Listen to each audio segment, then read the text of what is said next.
Today is 361st day that I come here to support your growth, to become the person that you want to become. Every single day I come here to share a lesson that I learn and I'm learning. And today I want to share a lesson that I'm learning and I'm still learning, and I know that I will learn more. Because I took a new book today, and the book is Personality Isn't Permanent by Benjamin Hardy. Personality Isn't Permanent by Benjamin Hardy. And I found this name very profound, and I'm very, very excited to read this book because I always knew that something is wrong with personality type tests, but I never knew what. I never questioned enough. I always knew that something is there to learn, but I never knew what. And I thought about today to share my perspective about my personality types. I used to always believe personality types. I used to have a personality type, and I used to believe in colors of personality. But there's one thing that really helped me out in my life, because I never accepted fully the role or the color or personality type unless I liked it.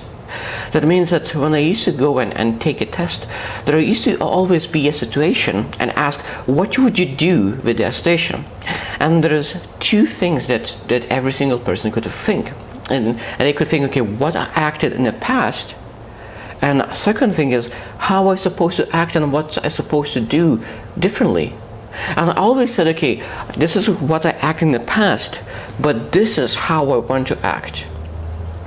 So I used to choose the way how I want to act, and I always used to grow to that person. That means I didn't accept that their past, the way how I acted, I will act in the future as well, because I didn't like the way I acted. So I don't want to act this way, so I want to act differently. And I moved from one personality type to other because I never accepted the way how I never accepted the other personality type. And that is, I think that's rather profound, because this book's supposed to be speaking about that if you want to be different personality type and you are able not to accept the way how I acted in the past and choose totally different personality type that you want to act. Of course, it sometimes takes a while to change it, because now I follow why I acted the way I acted, and a lot of times I find that I had very low self-esteem, have low self-confidence, and I used to be a very shy person, and I was not able to act the way how I wanted to act. So that means I need to grow myself into new personality, because when I became a very confident person, when I surrounded myself with very confident people, I had some time to reflect.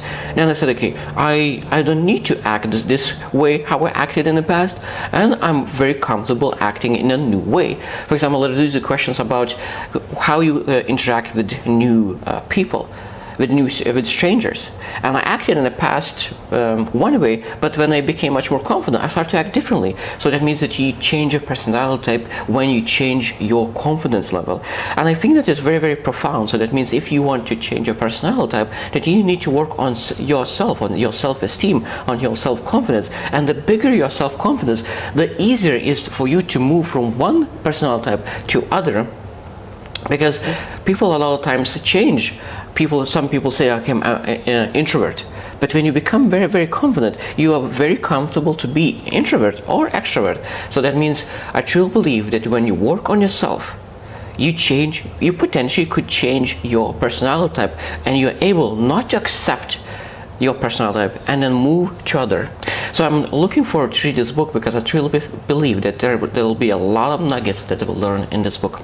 I hope you'll choose to win, and see you tomorrow.